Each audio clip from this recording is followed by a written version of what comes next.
Hey everyone, welcome to the Module 2 Topic 1 review.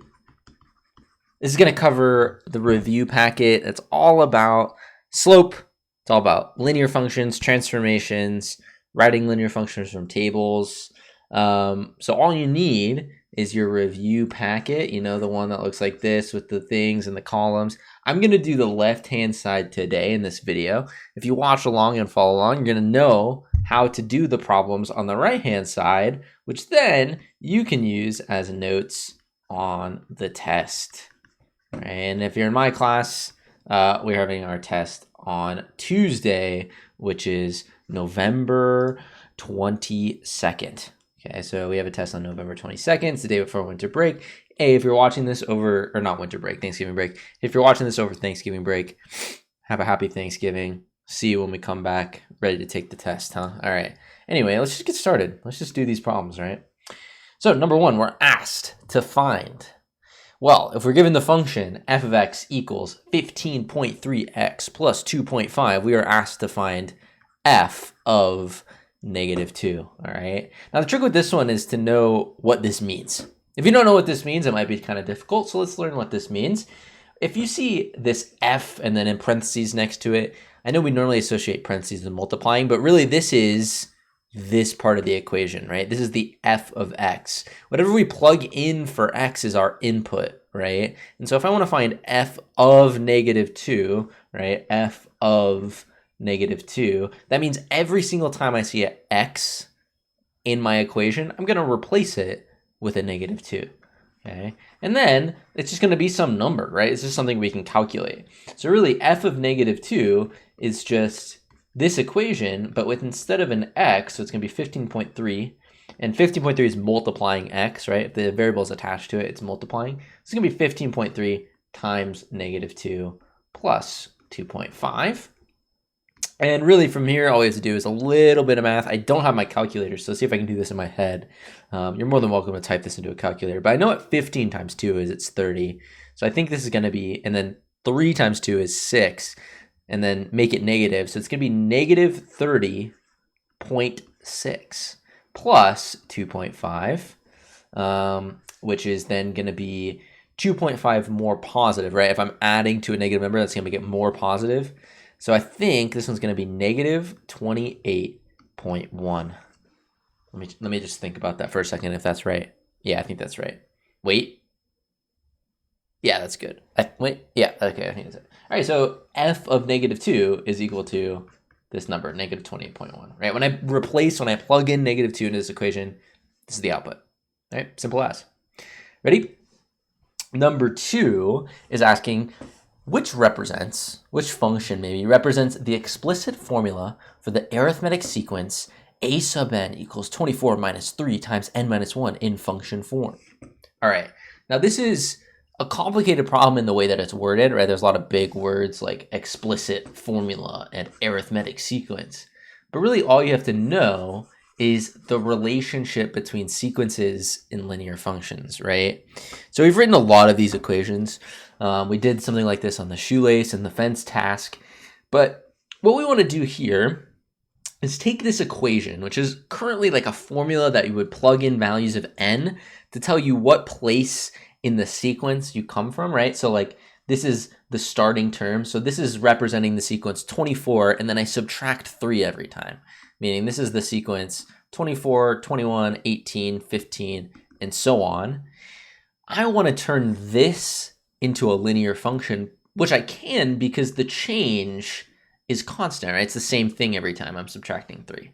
Okay, so let's do this. I'm going to rewrite this function, this formula, this equation, into a function. And the first thing that we're going to want to do, like we had in the previous problem, functions, we generally just write those as f of x, right? We call this f of x, meaning f for function, and then you input, the thing you plug in is x, which means my variable is now going to be x. So I'm just going to rewrite with the a sub n as f of x, and then I'm going to replace the n with an x, right? This is just like changing the name. It's the same thing, right? This is clearly the same thing. Well, not clearly, but it's the same thing, just with different letters. Okay, it's like changing the font on your like Word document or something, right? Well, now what we want to do is we want it in function form. And specifically in this class, we've really seen this equation a lot. And if there's anything you can get out of this unit, it is this right here. F of x is equal to ax plus b. This is so important. F of x equals ax plus b. Okay, and this is the equation where a is represented by the slope of the function and b is represented by the y-intercept. Right, whatever you're at when x is 0. Well, this one is close, I guess. I mean, there's some components of it. We have the x there, but we definitely don't have this form yet. And so we're going to turn it into this kind of form. We're going to go from this into this. Okay, and the way that I'm going to do that is by distributing. I'm going to take this -3 and I'm going to multiply it into my parentheses, right? Remember, anything that's on the outside attached to a parentheses has to multiply everything on the inside of the parentheses. Okay, so what this means is I'm going to end up -3 times x is -3x, and -3 times -1, well, a negative times a negative is a positive, so this is going to be +3. And then you drop everything else down, right? We didn't do anything else to the 24. And so really now we have this equation, f of x equals 24 minus 3x plus 3, okay? And from here, I'm really close because I see that I have an ax, right? I have this -3x. I just want one single y-intercept, this b value, which means I just need to combine like terms. I need to take my numbers, the things without x's in them, and just combine them together. And I end up getting f of x equals 27, right? That's 3 plus 24 minus 3x. And hey, because I wrote the a first, let's just do it here. It doesn't really matter, but just to make it look nicer, f of x is equal to 3x plus 27. Negative 3x plus 27, that is. And that's my final answer, right? That is this arithmetic sequence formula in function form. Okay, and this is my work in the space provided. All right, number 3, going on to it. This is a sweet problem. Now this one, you're going to see something similar in a second. Number 4. Now this one is actually like number 3 is like number 4's little brother. This one's like a lot easier, but at the same time, kind of tricky because I might try to trick you. So be careful on this one because on the test, I might try to trick you. This is a tricky problem for sure. Okay, so we are asked to find the average rate of change for the following table. Now, average rate of change, we have a fancy word that we use. Well, this is the fancy word for it. We have a more simple word that we use for it, and it starts with an S and ends with a lope. It's called slope, right? And that's just how fast you're changing. We know that linear functions have a constant slope, meaning the slope is always the same. The change is always the same. And the slope is defined by this. You know, you might have seen it as rise over run, rise divided by run, but really that's just a way, that's a graphical way, like a visual way to represent the change in y divided by the change in x, okay? Now, how we've seen this in some examples, like on that review worksheet we did with the 2 graphs at the top that you had to find the slopes and the equations, this is represented by this formula. Sometimes you use this. You say y2 minus y1. I didn't know why I drew my y's differently. y2 minus y1, just a y value that's in your table minus another y value in your table is divided by the x value that goes with them. Subtracted, right? So x2 minus x1. Well, we can use this formula to help us with these tables, right? So let me move this down here. Oh, that's everything. Not what I wanted. Okay, here we go. Oh, that's everything but this. Let me just grab this then. All right, there we go. I wish you could do that on real paper, you know? Sort of like move your pencil around. That'd be sweet. Anyway, so one way you can solve this problem, there's only one way, and I think there's an easier way, but this one maybe makes more intuitive sense, is I just want to pick 2 y values. Now remember, y is represented by f of x, right? Y is just the output. And so the y side of my table is this right side with the f of x. I'm just going to pick 2 of the numbers. Let's say this 0 is going to be y1, Let me rewrite that. Y1. And this negative 10 is going to be Y2. Well, that would mean that this 10 right here is going to be X1, and this 5 right here is going to be X2. Okay. I guess you could flip them around. It doesn't really matter as long as X1 goes with Y1 and X2 goes with X2, but you can choose any of them. Okay. Well, what that would mean is if I can find the slope if I just plug in these values. I know that negative 10 is equal to Y2, and so really this is negative 10 minus 0, right? That's my Y1, divided by 5, because that's X2, minus 10. Well, this is negative 10 minus 0 is still just negative 10. 5 minus 10 is negative 5. And as you can see here, 10 divided by 5, well, 5 goes into 10 2 times. And then what's also cool is when you divide a negative number by a negative number, the negatives cancel. Just like multiplying a negative times a negative is a positive, so is dividing them. And so 10 divided by 5 is going to be 2. Negative 10 divided by 5, or negative 5, which means the slope, or the average rate of change is just 2. Okay, so that's one of the ways you can do it, just taking the change in y over the change in x. But here, I want you to look at this one, okay? I want you to look at this one. Oh, I'm realizing I made a typo. Oh no, wait, shouldn't be with a 3, this should be a 2. Oh no, I printed 80 copies of this worksheet. Oh gosh, now I have to go back through them and, oh boy. Okay, it's okay. We're okay. Let's pretend just for a second this is a 2. Okay, we're gonna be fine. We're gonna make it through. Oh man, I have to, okay, anyway. What I'm gonna do now, what I'm gonna do slightly differently is I'm gonna think about, instead of doing this like subtraction thing, I'm just gonna think about what's the change happening, right? I wanna do this change in y divided by the change in x. Well, as I look at the table, my left side is changing by adding 1, right? This is changing by plus 1 each time. And it would have changed by plus 1 if I didn't mess up this typo. I don't know what I'm going to do. I'll think about it tomorrow. Anyway, and then if I look at the right side, the change in y, I can see that I'm going up by 2 each time. Which means that my slope is the change in y, that's 2, divided by the change in x, which just so happens to be 1, which means that this equation, this table rather, also has a slope of 2. It's the same answer. How cool is that? All right, so both of these have a slope of 2, but for kind of different ways, right? This one, as x goes up by 1, f of x goes up by 2 here, and then this one, as x goes up by 5, f of x is going up by 10. Okay, so that's how you find slope. One thing that might be useful for is this problem right here, the big brother of number 3, which is basically saying determine whether each table of values represents a linear function. For those that do represent linear functions, we have to write that function, okay? And if they don't, we explain why not. Well, we know that linear functions have to have a constant rate of change, or a constant growth, right? The rate of change is always the same, meaning at every step in the table, as I go down this table, I should always be changing by the same amount, all right?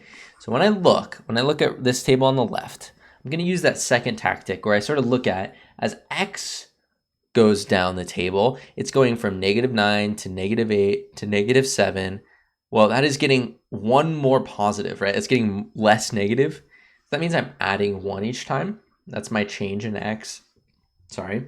And on the right-hand side, as f of x goes down the table, I am actually decreasing by 7, right? And then 3 minus 7 is -4. -4 minus 7 is -11, okay?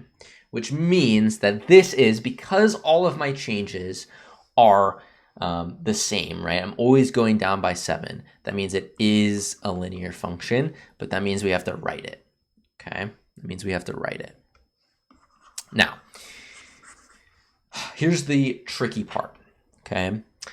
The linear function is this: f of x equals ax plus b. It's the same thing as question 1 or 2 or whatever it was, right? Where a is the slope and b is the y-intercept, all right?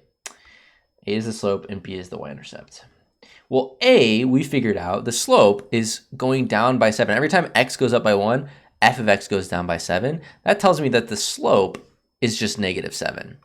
Okay, so I'm halfway there. I know my equation is going to be f of x equals negative 7x.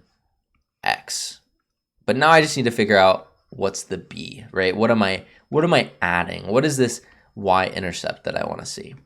Well, it might not be something added. We might subtract it. But really, the y-intercept refers to what is the value of f of x when x is 0, right? What is y or f of x when x is 0, okay? And you have a couple ways that you can do this. The first way is to just use the slope point formula, which we're going to do in question 8, okay? So if you want to skip ahead to question 8, watch that one first. It would help you on this one for sure because you can just use these as the coordinate points, okay? Now, the way I'm going to show you here is a little bit of a maybe slicker way or something that a lot of you have picked up just naturally through doing these practice problems. And what I want to say is this one is a little bit different from the ones that we've been doing in that I normally have you take a step back in the table, right? I tell you what happens when x is 1, and then you have to take a step back to see when x is 0. But in this case, I amped up the level a little bit because I want to know what is f of x when x is 0. I only know it, the closest thing I have is when x is negative 6.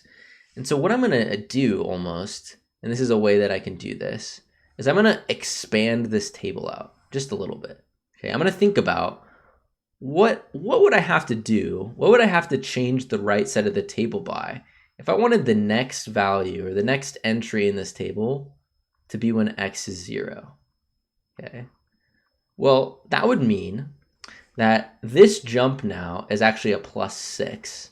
And I know that this is a linear function. And I know that every single time x goes up by 1, f of x is going to go down by 7, which means that as x goes up by 6, this jump is going to be 6 times more than this one, meaning it's going to be negative 7 times 6, which is actually negative 42. Okay, which means I have to then jump 42 down from negative 11.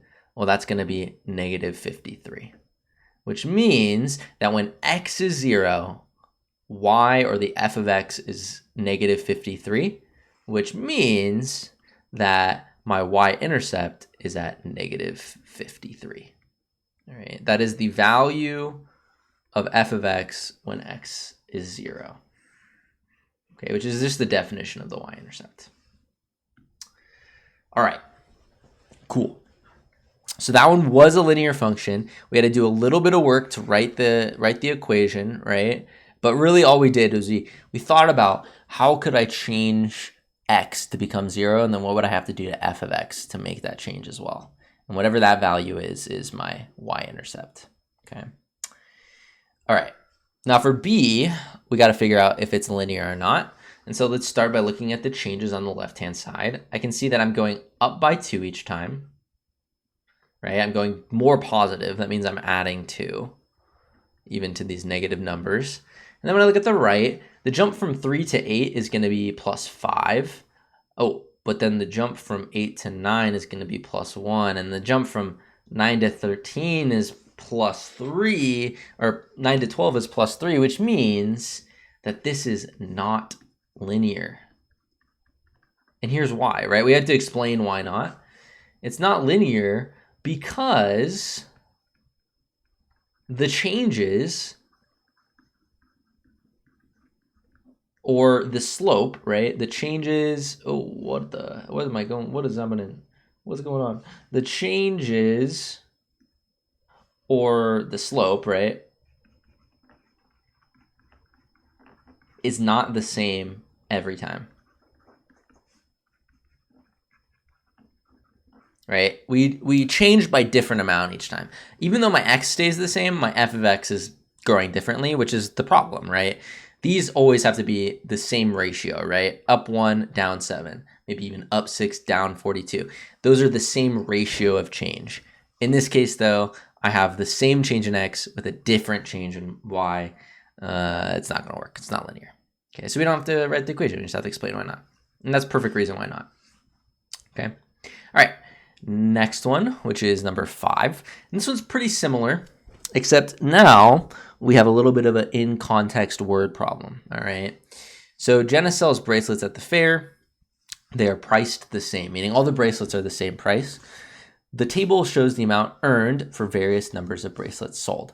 So we figured out that, or I guess it was told to us, that when she sells 4 bracelets, she made $49. When she sells 5 bracelets, she makes $61.25. 7 bracelets, she's making $85.75. And 10 bracelets, she's making $122.5. Okay. Well, there's a couple ways to think about the average rate of change, which is what's being asked in A, right? And if we think about this problem in context, the rate of change, the average rate of change in this problem is going to be how much money she's making with respect to the amounts of bracelets that she's selling, right? But if you think about that, if you're analyzing or just looking at how much money you make for each bracelet, that's also just known as the cost of the bracelet, right? If we just want to figure out how much is your money going up by each time you sell a new bracelet, that's just the price of one bracelet, right? And so if we're trying to figure out the average rate of change, we're just trying to figure out the cost of a single bracelet in dollars, right? And that's the unit of measure, okay?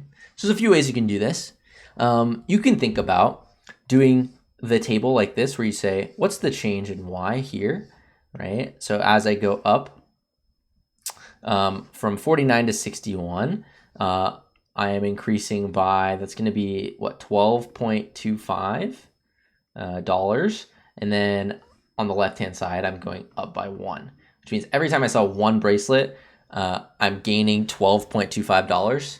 Well, that would imply that the cost of one bracelet is $12.25, right? Another way to think about that is right here, I have a 10, that's 10 bracelets sold, and the total earnings is $120.50. Well, if you want to know how much one bracelet costs, you can just take your total earnings and divide it by how many you sold, and you'll end up getting the same number, right? This is, when you divide by 10, you can just move the decimal place. You probably know that from chemistry. It's going to be 12.25. Same thing, right?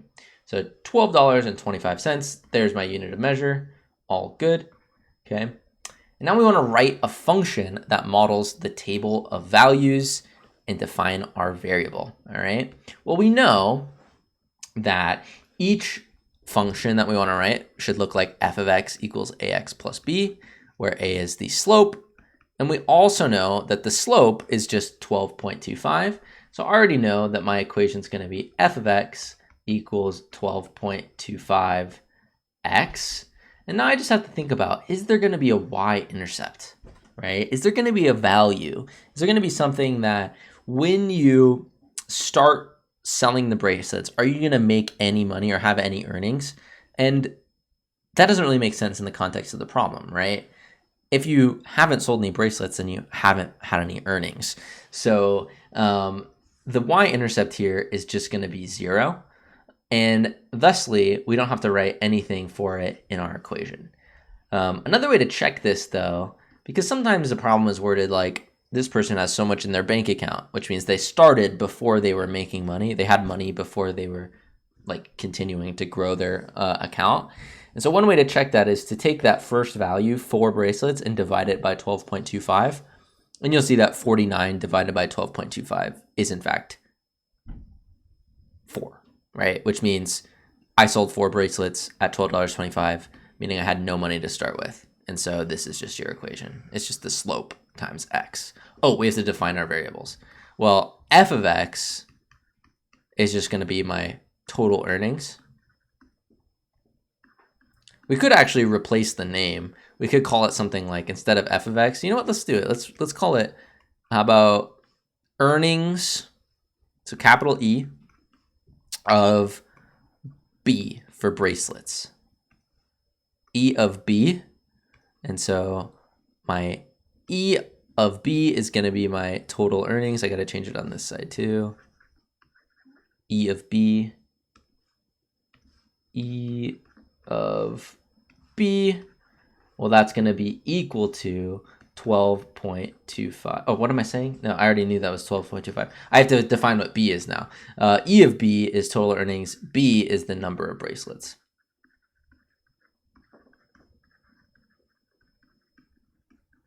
Cool. All right. So then the last problem, determine the amount of money Jenna earns if she sells 50 bracelets. Holy moly, it's a lot of bracelets. Well, that would mean that B, the number of bracelets, is equal to 50. That's what we said our variable was. So B is going to be equal to 50, which means I really want to find E of 50. And the way to do that is if they each sell for $12.25 and I sell 50 of them, I'm going to multiply by 50. And I thought I could do this all without a calculator. Maybe I can, but I'm just going to double check that. Let me just Google this real quick. 12.25 times 50. That's going to be $612 and 50 cents left over. Wow. $612.50. That's a pretty good payday if you're at the beach selling bracelets. Has anyone thought about, or I guess it's at the fair. Has anyone thought about making bracelets and selling them at the fair for $12.25 each? Would you buy a bracelet if it was $12.25? Leave a comment if you would buy one of Jenna's bracelets and contribute to this $612. Anyway, problem 5.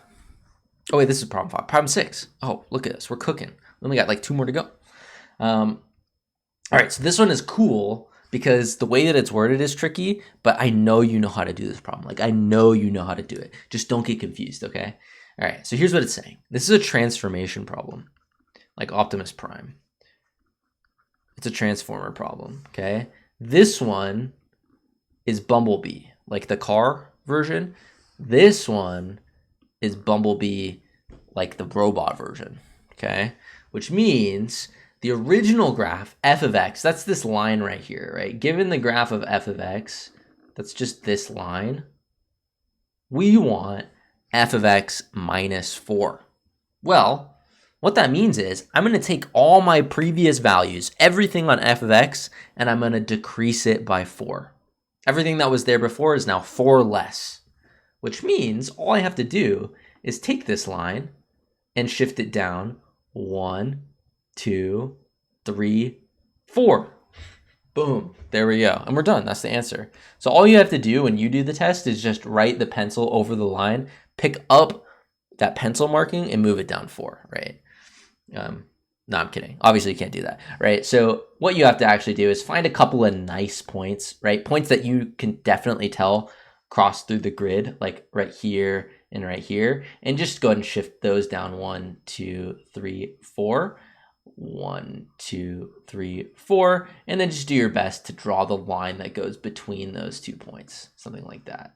And it's hard to draw a line like that. Something like, oh God, oh no, oh, what happened? Just like that. All right, perfect. That's a linear function, by the way. All right, anyway, let me try. I gotta try one more time. I'm on a drawing tablet, so it's not like it's I can't see, like I'm not drawing on my screen. No, that's bad. Let me try one more time. Don't mind me. Just oh, there we go. Perfect. Nice. What a line. All right. Anyway, that's how you shift down. You just take a couple of nice points, shift those ones down 4, draw the line that connects them. Okay. Make Bumblebee. All right, next problem, second to last. This is all about finding the slope of the line on the following graph. All right. And I know you've done this before also. This is like maybe a 7th grade, maybe an 8th grade thing, who knows, right? But the important part of this is the same thing as we talked about earlier with slope, which is rise over run. And the reason we use rise over run is because, well, it helps us with the graph, right? But really, rise just means how far up or down, right? Remember, you could go down, but run just means how far to the right, okay? So it's kind of a bad name for it, rise over run, because you could actually not rise at all. You should be falling. And then run is always going to the right, right? If you don't remember, we always read math left to right, just like we're reading in English. So what I want to do is figure out, I can see that they give me a couple nice dots here. Okay, I can see this dot right here, and I see this dot right here, which are certainly nice points, right? And so I just want to figure out how far in the y do I have to change? Like how far up or down do I have to go to get from this point to this point? And then how far over do I have to go to get from one point to the next, right? So I'm just going to count it out. I'm going to say that I notice I need to go down to get to this point, right? Because I'm always reading to the right.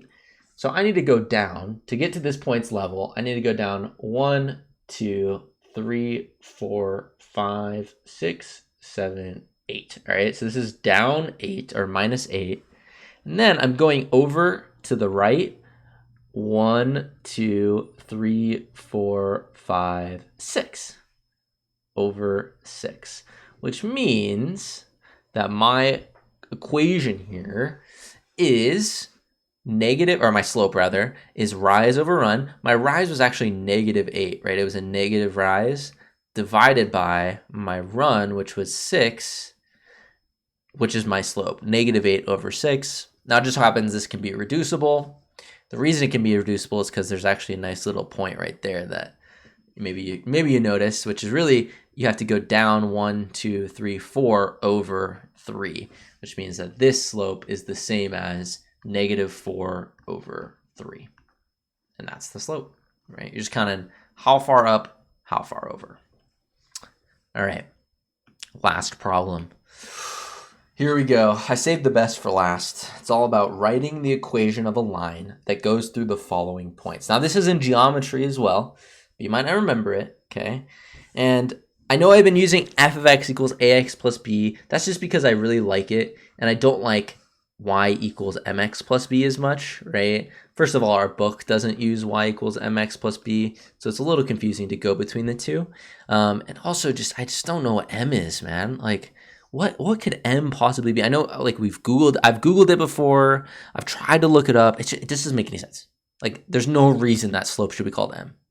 It makes no sense. So I try not to use it, and I just like A and B because those are the first 2 letters of the alphabet, and everyone loves the alphabet, right? Like there's the alphabet song. There's a song dedicated to it. There's no song dedicated to M. In fact, it's in the worst. Actually, it's in the best part of the alphabet, the elemental P part, but it's the second one in the worst part of the alphabet.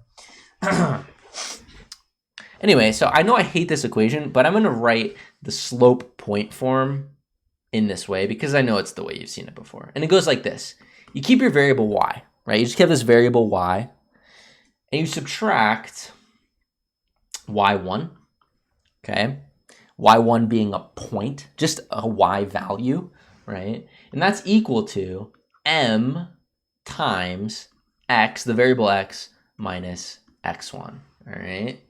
Now, these two things right here, x1 and y1, are just points, right? It's just values from your situation, right? So for instance, this one could be x1 and this one could be y1, all right? And then m is your slope, right? M is slope, or I guess mlope, if you want to use m for whatever reason, all right? Which we don't know yet, right? So we can use this equation. We just first need to find the slope. So our goal is to plug in our points into this equation, write it out. But the very first step we got to do, the step number 1, is to find the slope, okay? Step number 1, find the slope, okay? And we're going to do that using the slope formula that we used in problem whatever it was, 4 or something, which is y2 minus y1. I did it again where I drew my y's differently. y2 minus y1 divided by x2 minus x1. All right. Well, all we have to do now is from these 2 points we were given at the top of the problem, we just have to determine which one is y1 and which one is x1, and then which one is y2 and which one is x. Oh, sorry, Munoz. I shouldn't use those colors. Sorry. Anyway, I'm just going to say that the first set of points here is x1 and y1. So I'll just say that this one is x1, this one is y1, and then, sorry, I'm going to erase this slope. I'll say that the 2 is x2 and the y, or the 10 is y2. I did it again, dude. Why do I keep rewriting my... All right, there we go. Anyway. So all I have to do is take these values, plug them in, and evaluate, right? So 10 is y2, so my equation will be 10 minus y1 is -6. So I'm actually going to subtract negative 6, I'll talk about that in a second, divided by 2 minus 4. Right? That's y2 minus y1 over x2 minus x1. Now, the tricky part of this is I'm subtracting a negative. And you just have to remember that subtracting a negative is the same as adding. So really, this is going to be 10 plus 6 over, well, 2 minus 4 is negative 2, which means that this is 16 over negative 2. Okay. Now, 16 over 2 is a reducible fraction.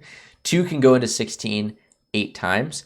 If negative 2 is the thing I'm dividing by, then negative 2 can go into 16 negative 8 times. So this is 16 divided by negative 2. That's the same as 16 over 2, make it negative, right? I can just move that negative sign out front. Just a better way to write it, which is equal to negative 8, which is m, right? That's the slope. So now what I can do is I can go back up to here. I want to grab this formula again, and I'm going to plug in these values now, right? I'm going to take these values and I'm going to replace them with everything that I know, right? So I knew that x1 was 4 and y1 was negative 6. So here we go. I knew that x1 was 4, x1, comma y1, well, that was 4, comma, negative 6, right? And I knew that my slope m is negative 8. And so what I have to do to set up this equation is I write y, just the variable y, minus this value right here, which is negative 6. I'm minusing a negative again, equals negative 8 from the m, negative 8, times x minus x1. That's going to be x minus 4, okay? So now we just have to do a little bit of simplification to make this one look like y equals mx plus b, okay? And so the first thing I see is I'm subtracting a negative once again. So I'm going to rewrite this right side as y plus 6, just to help me, equals, and then I'm going to, just like in problem 2 or whatever, I'm going to distribute this negative 8 in, meaning I'm going to multiply it in to both things in the parentheses. So negative 8 times x, well, that's going to be negative 8 x's. And then negative 8 times negative 4, well, 8 times 4 is 24, and a negative times a negative is a positive, which means that this is going to be plus 24, okay? And now I'm super, super close. I'm only one step away, because in this formula, right, the y equals mx plus b, there's nothing else on the left side with the y, but in this case, I have a plus 6. So I need to do some algebraic step to get rid of it. Well, if the 6 is being added, what I can do is subtract 6 to both sides, and I end up getting, right, this can cancel with this, and I have y on the left side equals negative 8x, and then 24 minus 6 is plus 18. And that is my equation. Boom. All right, that concludes it. That's all 8 problems done and dusted, right? Everything on the review. This last one's pretty long, but really, if you know how to find the slope and you know how to plug it in, it's just a matter of making sure that your numbers are right? And this is something you've probably done before. If it helps to graph it, you can also do that, but I recommend just using the slope point form. Anyway, so what I would implore you to do, I don't know if that's a word, what I would like you to do now is the right-hand side of the sheet to the best of your ability. Hey, if you still have questions, you can come back to the video. You can ask me. We're reviewing Friday and Monday in class. But if you get this review sheet done, you may use it as notes on the test, and you're going to do so much better on the test. So thank you for watching, and I'll catch you in the next video.